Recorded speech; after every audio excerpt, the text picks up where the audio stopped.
Iran একমাত্র জাতি, গতকাল ইরানের সব মসজিদে লাল নিশান উড়িয়ে দিয়েছে, লাল নিশান। আরে ভাই, মুসলমান হইলে এরকম হওয়া দরকার। এবং ইরান ঘোষণা করেছে, ইরানের জাতীয় ন্যাশনাল গার্ডের প্রধান, এই লোকটা মুসলিম দুনিয়ার জন্য একটা নিয়ামত ছিল। এই লোকটা এমন ভাবে গত 10 বছর মধ্যপ্রাচ্যে এমন ভাবে হ্যান্ডেলিং করেছে, কন্ট্রোলিং করেছে, যুদ্ধনীতি করেছে, তা না হলে লেবানন, ফিলিস্তিন এগুলো অনেক আগে শেষ হয়ে যেত, অনেক আগে শেষ হয়ে যেত। কিন্তু লোকটা এত রণকৌশলী ছিল। আজকে ইয়ামন আমেরিকা দখল করার জন্য গেছিল, সৌদি আরব লগে লগে হ্যাঁ মিয়া ভাই যান, যান আপনি আমার মিয়া ভাই। দুবাইয়ে আপনি যান, আপনি আমার মিয়া ভাই। ইসরায়েলে আপনারা আমার বাবা দি গ্রেট। সুতরাং এদেরকে দখল করেন। ইরান এটা দখল করতে দেয় নাই। আজকে এত বছর গেছে, আমেরিকার দাঁতও ভেঙে গেছে, সৌদি আরব দুবাই এলাকাও দাঁত ভেঙে গেছে। ইরানে হাউসি বিদ্রোহী ইরানপন্থী মিলিশিয়ারা এমন ভাবে জাগা মতো কোপ দেয়, জাগা চিনেন, জাগা মতো কোপ। সিরিয়া, এদিকে তাকান, একটা বিল্ডিংও নাই সিরিয়াতে ভাঙ্গা ছাড়া, সব একাকার, চূর্ণ বিচূর্ণ। কিন্তু সিরিয়াতেও আজকে আমেরিকার সাকরাতুল মউত চলছে, জান কবজ হওয়ার অল্প বাকি আছে। একমাত্র কারণ ইরান, একমাত্র কারণ ইরান, যার জন্য সর্বশেষ তারা সিদ্ধান্ত নিয়েছে যে ইরানের এই সেনাপতি যতদিন জীবিত থাকবে ততদিন মধ্যপ্রাচ্যে আমরা সৌদি আরবও দখল করতে পারবো না, ইয়ামনও পারবো না, ইরাকও পারবো না। সুতরাং এই লোকটাকে আগে মারা দরকার। লোকটা শহীদ হয়ে গেছে, লাশও খুঁজে পাওয়া যায় নাই। কিন্তু ইরান সব মসজিদে লাল পতাকা, মসজিদের গম্বুজে উঠিয়ে দিয়ে তারা বলছে আমরা সর্বাত্মক যুদ্ধ ঘোষণা করছি, আমেরিকা এবং বাতিলের বিরুদ্ধে সর্বাত্মক জিহাদ ঘোষণা করলাম। ট্রাম্পের কল্লা এটা কেটে কেউ যদি ইরানে এনে দিতে পারে, তাকে 80 বিলিয়ন ডলার পুরস্কার দেওয়া হবে। ট্রাম্প কিন্তু খাদ্য হান্দাই গেছে। আগে যেখানে থাকতো এখন সেখানে থাকে না। গতকাল আজকে পুরো আমেরিকা মিছিলের শহর, 80টা শহরে মিছিল, যে ট্রাম্প একবার এক সিদ্ধান্ত নেয়, ইরানের এই বেড়ারে মারণের কি দরকার ছিল, আর ইরান যদি এগিয়ে আসে আমাদের নিশানাও থাকবে না। মুসলমান 10 জন এগিয়ে গেলেই কিন্তু কাম সারা। ঠিক কিনা বলেন, ঠিক কিনা বলেন? আমরা আমাদের কথা বলে লাভ নাই, আমরা তো হইলাম দোড়া সাপ আর মাডিয়া সাপ। আমাদের কোনো বিষ নাই, তেজ মেজও নাই। আমরা এমন এক জাতি, এমন এক অবস্থা, তল্পি বাহক, অন্যের খুশিয়া বরদার, অন্যের খুশিয়া বরদার। ঠিক কিনা বলেন? ঘরের মালিকানা নিজেদের হাতে আছে কিনা এইটারও খবর নাই। ইহুদি জাতি বড় চালাক। বর্তমান ভারতকেও ইহুদিরা চালায়। রক্ত দেওয়ার মজনু কেউ নাই। মুসলমান ভাইয়ের জন্য রক্ত দিতে পারবে একমাত্র আরেক মুসলমান ভাই, অন্য কেউ দিতে পারবে না। ঠিক কিনা বলেন? সাংবাদিকেরা ইরানকে বলেছে যে ট্রাম্প বলেছে যদি আপনি আপনার এই সেনাপতি হত্যার বদলা এটা উড্র করেন, মিনার থেকে লাল পতাকা নামান, আর আমার কি এত বিলিয়ন ডলার এটা আমার কল্যাণের জন্য পুরস্কার ঘোষণা করছেন, এটা যদি উড্র করেন তাহলে ইরানের উপর থেকে সব অবরোধ তুলে নেব। খোমেনি বলছে অবরোধ তোলার দরকার নাই, পারলে আরো দাও, আরো করো, যতদূর ক্ষমতা আছে করো। এরপরে আল জাজিরার সাংবাদিকেরা ইরানের প্রেসিডেন্টকে জিজ্ঞেস করলো যে শেষবারের মতো আমেরিকার সাথে একটা চুক্তি করেন না। ট্রাম্পের কিন্তু ভাড়া বাসের লেজ আটকে গেছে, ভাড়া বাসের লেজ আটকাইছে, যাওয়াও যায় না, শোয়াও যায় না, থাকাও যায় না। ঠিক কিনা বলেন? আর আলহামদুলিল্লাহ এখান থেকে যে প্ল্যাটফর্ম সামনের দিকে যাচ্ছে, এটাই বোধহয় ইমাম মাহদী ঈসা আলাইহিস সালাম আসার প্ল্যাটফর্ম হবে ইনশাআল্লাহ, হবে ইনশাআল্লাহ, কোনো সন্দেহ নেই। তখন ইরানের প্রেসিডেন্ট বলছে যে এর আগে আমেরিকার সাথে আরো কত চুক্তি করেছি, তারা একটাও মানে নাই। আমরাও আমাদের ভাইদের বন্ধুদের সাথে কত চুক্তি করেছি, করতে করতে করতে করতে মাথার টুপিটাও নিছে, গায়ের জামাটাও নিছে, পরনের লুঙ্গিটাও নিছে, নেওয়ার পরে কইলাম আমার একটা বরের দানা দেন, বরের দানা। কয় সম্ভব না, সম্ভব না। ঠিক কিনা বলেন, ঠিক কিনা বলেন?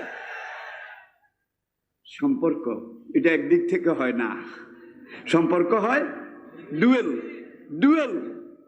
আমেরিকাকেও ইহুদিরা চালায়, ব্রিটেনকেও ইহুদি চালায়, জার্মানিকেও ইহুদি চালায়। সেদিন জাপান কেন্দ্রীয় মসজিদে আমি জুমার খুতবায় যখন খুতবা দিলাম, আলোচনা করলাম, জুমার পরে প্রশ্নোত্তর, সেখানে আমাকে একজন মুসলমান ভাই প্রশ্ন করলেন, অনারেবল মাওলানা আপনার কাছে জানতে চাই, ইহুদিদের এত ব্রেন, এত ধারালো, এত শার্প, এত পলিসিবাজ, আমেরিকার মতো দেশও তারা চালায়, জার্মানি ফ্রান্সের মতো দেশও ডাইরেক্ট না হইলেও ইনডাইরেক্ট, ইনডাইরেক্ট তারা চালায়, তাদের কথায় চলে। ইহুদিদের মাথায় এই মগজ, এই ঘিলু, এটা কোথার থেকে আসলো? আমি বললাম, মাই ডিয়ার জেন্টেলম্যান, একটা সত্য কথা আমাকে না বললেই নয়। আল্লাহর জমিনে, এই মানবতার ইতিহাসে জমিনের উপরে বসে 40 বছর মানার সালুয়া, বেহেশতের তৈরি খানা একটা জাতি খেয়েছে, যেই জাতিটা বনি ইসরায়েল, ইহুদি জাতি। সেই বেহেশতের মানা সালুয়ার বুজুর্গ, এত হাজার বছর পরেও ব্রেনের দিকে ইহুদি সবচাইতে চালাক। আর বেশি চালাকি করতে গিয়ে ধরা খাইয়া আবার বান্দরও হয়েছে। ঠিক কিনা বলেন? ওদের বান্দরামি এখন চূড়ান্ত পর্যায়ে এসে উপনীত হয়েছে।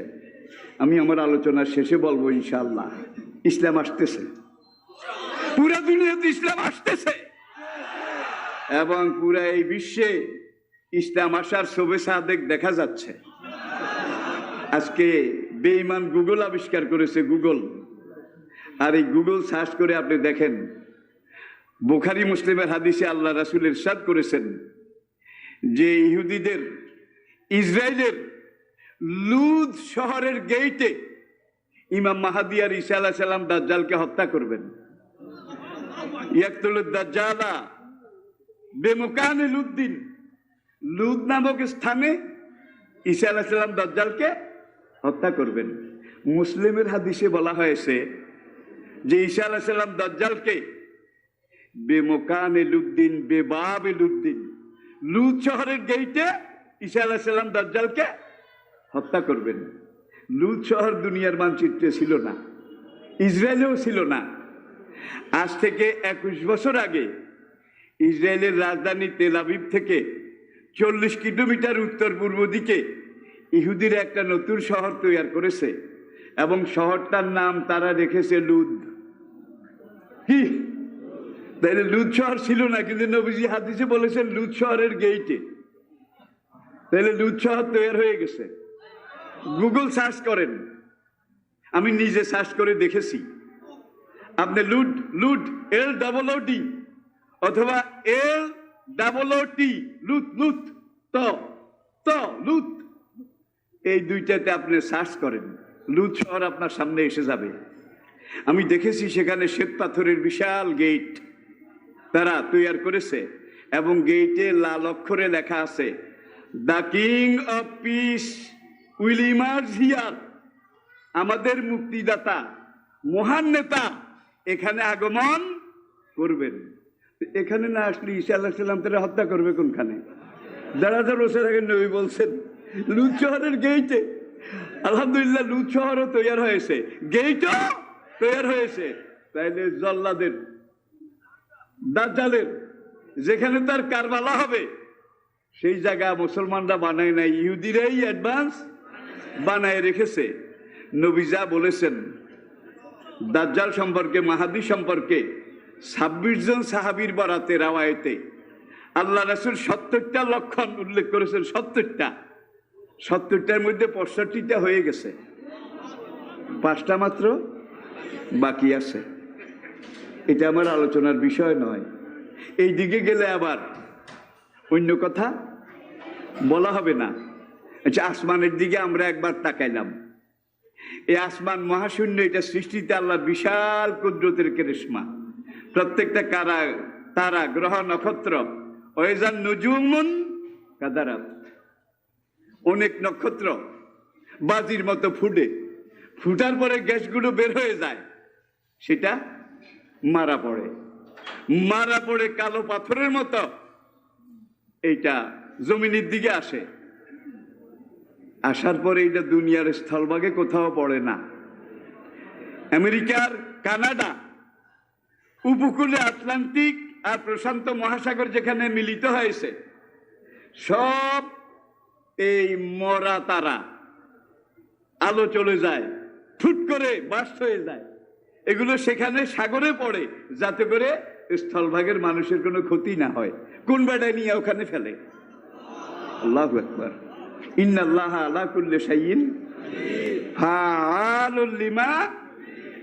এবার জমিনের দিকে তাকান। ওয়াইলাল আরদে কাইফা সুতিহাত। তোমরা একটু জমিনের দিকে তাকাও, কিভাবে আমি এই জমিনকে বিছিয়েছি। জমিনের নিচে সাগর, সাগরের নিচে জ্বলন্ত অগ্নিকুণ্ড।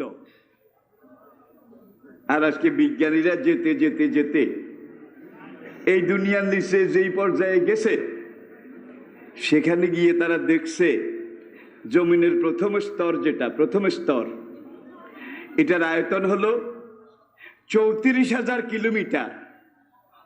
34,000 কিলোমিটার। এখানের মাটিটা এঁটেল মাটি, বেলে মাটি, দোআঁশ মাটি, মাঝে মাঝে কিছু পাথর আছে মাটি ধরে রাখার জন্যে। এইভাবে এইটা গেছে। এইটার পরে 2 নম্বর স্তর যেটা, সেইটার গভীরতা, ডেপথ, সেটা হলো আবার 33,000 কিলোমিটার। সেখানে ঢালাই লোহা এবং পাথর সেটা দিয়ে তৈরি। দ্বিতীয় 33 কিলোমিটার পার হয়ে আরো নিচে শেষ পর্যায়ে গিয়ে বিজ্ঞানীরা যেটা খুঁজে পেয়েছে, সেটা হলো গ্রানাইট পাথর আর ইস্পাত ঢালাই করা জমিনের শেষ স্তর। সেখানে গিয়ে তারা আবার ড্রিল মেশিন চালিয়েছে, ছিদ্র করবে, গর্ত করবে, নিচে কি আছে, কিন্তু কোনো মেশিন সেখানে কাজ করে না, কোনো ড্রিল মেশিন সেখানে চলে না। এমন ইস্পাত লোহা দিয়ে ঢালাই করেছে। কে ঢালাই করছে? কোন ইঞ্জিনিয়ার, কোন কারিগর? যিনি আলা করলে, যিনি ফাআলুল লিমা, যিনি আন্নাল কুওয়াতা লিল্লাহি জামিয়া। তবে 1970-এ তারা শুরু করেছে। আর এই জায়গাটা হলো বর্তমান রাশিয়া এবং সাইবেরিয়া, এই 2 জায়গার মাঝখানে, যেখানে তারা 1970-এ শুরু করেছে। 1994 পর্যন্ত 24 বছর শুধু নিচের দিকে গর্ত করেছে আর গিয়েছে, গিয়ে টিয়ে সর্বশেষ যে স্তরটা পেয়েছে, এখানে গিয়ে দেখে যে সেখানের উত্তাপ, সেখানের টেম্পারেচার 6,000 থেকে 7,000 ডিগ্রি সেলসিয়াস। 6,000 থেকে 7,000 ডিগ্রি সেলসিয়াস। কিন্তু সেখানে যে গ্রানাইট পাথর আর ইস্পাত ঢালাই করে জমিনের 33 কিলোমিটার দবজ, বুঝেন তো দবজ? এবার কি আমি বুঝাতে পেরেছি?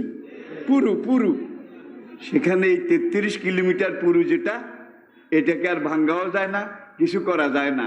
তারা চেষ্টা করতেছিল, এক পর্যায়ে তারা শুনলো এই স্তরের নিচ থেকে লক্ষ কোটি মানুষের চিৎকার, কান্না, আহাজারি, রুনাজারি শুরু হয়। আবার সেখান থেকে গম গম গম গম আগুনের শব্দ হয়। তারা কয়েকদিন বিরতি দেওয়ার পরে আবার নামলো সেখানে।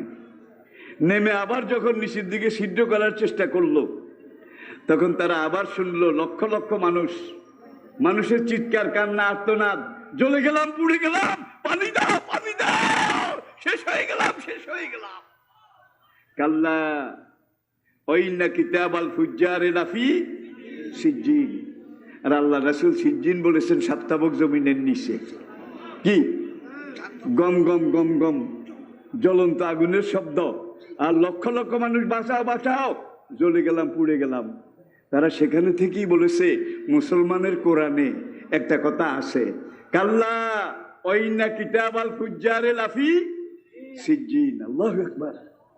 বেনামাজি, বেরোজগারি, ফাসেক, ফুজ্জার, মদখোর, গাঁজাখোর, জুয়াখোর, ইয়াবাখোর, তারা মারা গেলে তাদের রূপ সিজ্জিনে যাবে। ওমা আদরাকা মা সিজ্জিন, কিতাবুম মারকুম। সেটা আল্লাহর একটা নির্ধারিত জাহান্নামের টুকরা। তখন এই নাস্তিক বিজ্ঞানী আমেরিকান, ফ্রান্স, রাশিয়া, 3 দেশের 24 জন বিজ্ঞানী 1970 থেকে 94, কত বছর? 24 বছর খুঁড়ে গিয়ে সেখানে যখন এই চিৎকার আগুনের গম গম শুনেছে, তখন তারা বলছে এইটা ওই কোরআনে যে নরক সিজ্জিনের কথা বলেছে, নিশ্চয়ই এটার নিচে সেই সিজ্জিন আছে। আল্লাহু আকবার, আল্লাহু আকবার। কোরআন যেখানে যত কথা বলেছে, আজকে বিজ্ঞান যত গবেষণা করছে, যত রিসার্চ করছে, বিজ্ঞানের রিসার্চ যেখানে পূর্ণতায় পৌঁছেছে, আল্লাহর কসম কোরআনে এসে মিলে যাচ্ছে। বিজ্ঞানের গবেষণা যেই লাইনে যেই চ্যানেলে পরিপূর্ণ হয়েছে, সেটাই কোরআনে এসে মিলে যাচ্ছে। আর আল্লাহ পাক ১৫০০ বছর আগে বলেছেন ইয়াসিন অল কোরআনিল হাকিম। বিজ্ঞানময় কোরআনের কসম করে আমি আল্লাহ বলছি, কোরআন কোনো বিজ্ঞান গ্রন্থ নয়, বিজ্ঞানের থিওরিও নয়, বিজ্ঞানের ফিলোসফিও নয়। ১৫০০ বছর আগে আল্লাহ নবী আরশে মুআল্লা থেকে, লহে মাহফুজ থেকে জিবরাইলের মারফতে যেই কোরআন পেয়েছেন, সেই কোরআনে যত কথা বলা হয়েছে, প্রত্যেকটা কথা আজকে বিজ্ঞান পূর্ণতায় এসেছে, কোরআনে এসে মিলে যাচ্ছে, কোরআনে এসে মিলে যাচ্ছে। আর বিজ্ঞানের যেই কথা এখনো কোরআনে মিলে না, তাহলে বুঝতে হবে বিজ্ঞানের এই লাইন এখনো ম্যাচিউরড হয় নাই, বালেগ হয় নাই। যদি বালেগ হয় কোরআনে মিলে যেতে হবে। ঠিক কিনা বলেন, ঠিক কিনা বলেন? এই লাইনে আর আমি জমিনের আরো বহুত কথা রয়ে গেছে ভাই, এই দিকেরও বহুত কথা রয়ে গেছে। একদিনে তো সব কথা বলা যায় না। তো উপরের দিক আর নিচের দিক যেটুক বর্তমান বিজ্ঞানের গবেষণা, ধ্যান ধারণা যে দূর গিয়েছে, যাওয়ার পরে দেখা যাচ্ছে ওজোন স্তর, গ্রিন হাউস এফেক্ট, বিজ্ঞান আগে যেই নামেই যেটা বলুক, আল্লাহ বলছেন মহাশূন্যে তোমাদের মাথার উপরে আমি এমনভাবে ছাদ বানাই দিয়েছি যে ছাদের কারণে সূর্যের বিস্ফোরণ, সূর্যের হাইড্রোজেন তোমাদেরকে অ্যাটাক করতে পারে না এবং পারবে না। তাহলে অযৌক্তিক কোনো কথা আছে? অবৈজ্ঞানিক কোনো কথা আছে? এবারে আসুন, বোধহয় অসুবিধা হচ্ছে, আমার পরে ওয়াজ করবেন কিন্তু রফিকুল্লাহ আফসারী সাহেব, ফজিলতুল শাইখ, ফজিলতুল উস্তাদ আল্লাহ হযরত আল্লামা মাওলানা মুহাদ্দিস মুহাক্কিক বারিক বিন আলেমে দিন, যার কথা আপনারা শুনেন। ভাই আমি বুড়া মানুষ, আসলে শুরুতে বলছিলাম আমি করি না, আমারে করায়, আমি কই না, আমারে কোয়ায়। ঠিক কিনা বলেন? জানি না ভিসার মেয়াদ আর কতক্ষণ আছে। কোরআনকে শুধু পড়লে চলবে না, আফালা ইয়াতাদাব্বারুন আল কোরআনা, একদিকে পড়তে হবে, বুঝতে হবে, গবেষণা করতে হবে, রিসার্চ করতে হবে, তাইলে এই কোরআনে আপনি মজা পাবেন। ঠিক কিনা বলেন? তবে এমন একটা এটা প্রেসক্রিপশন, কিয়ামত পর্যন্ত কোরআন মানুষের প্রেসক্রিপশন। ভাই বড় ডাক্তারের প্রেসক্রিপশন হাতে আসলে রুগীর চাইরে না অসুখ এমনি ভালো হয়ে যায়। কি প্রেসক্রিপশন যদি পড়ে তাহলে বাকি চাইরে না অসুখ ভালো হয়, ওষুধ খাইলে 16 আনা। ঠিক কিনা বলেন? আর এই কোরআন আল্লাহ পাক এমন একটা প্রেসক্রিপশন মানুষের জন্য তৈরি করে দিয়েছেন অনন্তকালের জন্যে, যে এই কোরআন এইটা পড়তে হবে, বুঝতে হবে, জানতে হবে। বর্তমান পৃথিবীতে মুসলমান 2.25 কোটি, 2.25 কোটি। আর আপনারা যারা 5 ওয়াক্ত নামাজ ঠিক মতো পড়েন, ওয়াক্ত মতো পড়েন। আপনারা কোরআনের প্রথম সূরাটা দৈনিক কয়বার পড়েন? কয়েক ডজন বার, কয়েক ডজন বার। ফরজে, ওয়াজিবে, সুন্নতে, নফলে, ইশরাকে, তাহাজ্জুদে, চাশতে, আবু আবিনে, লা সালাতা ইল্লা বিফাতিহাতিল কিতাব। প্রথম সূরা ফাতিহা না পড়লে নামাজ একদিনে কয়েক ডজন বার। এক মাসে, এক বছরে, 10 বছরে, 20 বছরে, 40 বছরে। যেই মুরব্বীর বয়স এখন 80 বছর, সে যে এইটা কত লক্ষ লক্ষ বার পড়েছে, এটার কোনো হিসাব ক্যালকুলেটরে করা যাবে না। ঠিক কিনা বলেন? আলহামদুলিল্লাহ রাব্বিল আলামিন থেকে ওয়ালাদ-দাল্লিন পর্যন্ত সাবাম মিনাল মাসানি, আল্লাহ বলছেন 7টা রক্ষা কবচ। 7টাতে 7 রকমের বৈশিষ্ট্য আল্লাহ রেখে দিয়েছেন। সূরা ফাতিহা ঠিকঠাক মতো যদি পড়েন, কোনো রোগ ব্যাধি আপনাকে স্পর্শ করতে পারবে না, কোনো জাদু টোনা আপনার উপরে এফেক্ট করতে পারবে না, কোনো দুশ্মন আপনাকে অ্যাটাক করতে পারবে না। সূরা ফাতিহা উম্মুল কোরআন, সাবাম মিনাল মাসানি। ঠিক কিনা বলেন? তাহলে কত লক্ষ কত কোটি বার সূরা ফাতিহা পড়তেছেন, এখন 80 বছর বয়স এখনো পড়ে। এক জিনিস কত পড়া যায়, পড়তে পড়তে কার মন তিতা হয়ে গেছে একটু হাত দেখান। কি?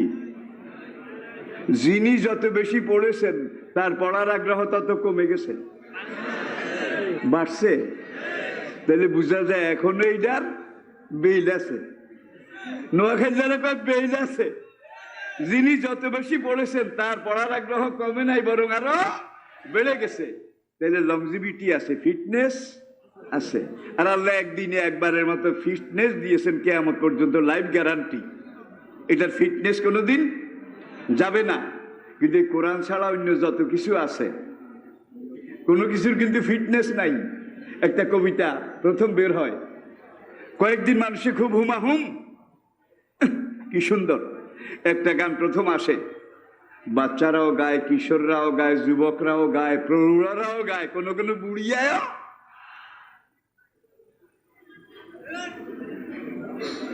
কয়েক বছর যাওয়ার পরে এটার আর কেউ গায় না। কাদুত্তরি নতুন কি আছে ক? বাংলাদেশ হওয়ার পরে যে আলোড়ন সৃষ্টি করেছিল রমেশ শীলের আঞ্চলিক গান, শেফালি ঘোষ আর কল্যাণী ঘোষের ও পরাণের তার তো ভাই সিডি দিলাম, হত্র দিলাম, নোয়াইলা কিল্লাই। এখন কি শোনা যায়? শোনা যায়? বেল শেষ, জোয়ারে এসেছে ভাটায়, হারিয়ে গেছে, বিলীন হয়ে গেছে। ঠিক কিনা বলেন? ঠিক কিনা বলেন? বাইদুয়ার দিয়ে আইসো তুমি নিশিরো কালে, মা বাপেরে লাগাই দিব মাংস দেখিলে। কয়েকদিন হুমাহুম কি গাউন গাইছে, এখন আর কেউ ক্যাসেটটা লাগাইলে 3 জনকে আরামদাদা এটা নামা। নতুন কি আছে ক? কিন্তু তুলনা করছি না, বুঝার জন্য বলছি, কিন্তু তুলনা করছি না। আপনাদেরকে এটা বুঝতে হবে যে 1500 বছর চলে গেল, প্রতিদিন কোটি কোটি মানুষ এইভাবে পড়তেছে। আপনি নিজেও পড়েছেন, যত পড়ছেন দেখা যায় এটা পুরান হয় না, এটা ইনভ্যালিড হয় না, এটা আউটডেটেড হয় না, চির নতুন, চির অম্লন, চির শাশ্বত, চিরন্তন। এটা হলো আল্লাহর কোরআন। ঠিক কিনা বলেন? আরো মজার কথা আছে, ওয়ালাকাদ ইয়াসসারনাল কুরআনা লিযিকরি ফাহাল মিন মুদ্দাকির। তোমরা কেউ যদি মুখস্থ করতে চাও, এই কোরআন এমন কোরআন যেটা মুখস্থ করা আমি সবচাইতে সহজ করে দিয়েছি। কয়েকদিন আগে পেপারে দেখলাম মাত্র 70 দিনে একটা বাচ্চা 30 পারা কোরআনের হাফেজ হয়ে গেছে। 70 দিনে। বাংলাদেশের হাফেজেরা আন্তর্জাতিক বিশ্ব ক্যারাত প্রতিযোগিতায় দুনিয়ার এতগুলো মুসলমান রাষ্ট্রকে পরাজিত করে ফার্স্ট হয়, একবার নয় বারবার। কোন ছেলে যদি খেলায় ফার্স্ট হয়, ভালো খেলে, কর্তৃপক্ষ তাকে নতুন বাড়ি, নতুন গাড়ি, কি সব কিছু করে দেয়, ভালো খেলাইছে। ঠিক কিনা বলেন? এরপরে আমাদের আইন যারা বানায়, আলহামদুলিল্লাহ। তাদের মধ্যে নায়িকা আছে, গায়িকা আছে, নর্তকীও আছে, প্লেয়ারও আছে, ঠিক কিনা বলেন? আমাদের মহামান্য প্রেসিডেন্ট কিছুদিন আগে ঢাকা বিশ্ববিদ্যালয় সমাবর্তন অনুষ্ঠানে বলছিল যে বাংলাদেশের রাজনীতি এখন রাজনীতিকদের হাতে নাই, এটা অন্য লোকদের হাতে চলে গেছে। রাষ্ট্রপতির কথা আমি কোট করছি মাত্র, আপনারা পত্রপত্রিকায় টিভিতে পড়েছেন, দেখেছেন, জেনেছেন, ঠিক কিনা বলেন? যার জন্য এখন আমাদেরকে বেঈমানরা ঘোল খাওয়ায়, শুধু ঘোল ঘোল। বেঈমানদের সাথে চুক্তির ব্যাপারে কোরআন বলছে লা ইয়াত্তাখিযুল মুমিনুনাল কাফিরিনা আউলিয়া মিন দুনিল মুমিনিন। মুসলমানের ভাই একমাত্র মুসলমান, ঠিক কিনা বলেন? আর যত মুসলমান আছে এরা সব দুধের সরখানেওয়ালা মজনু।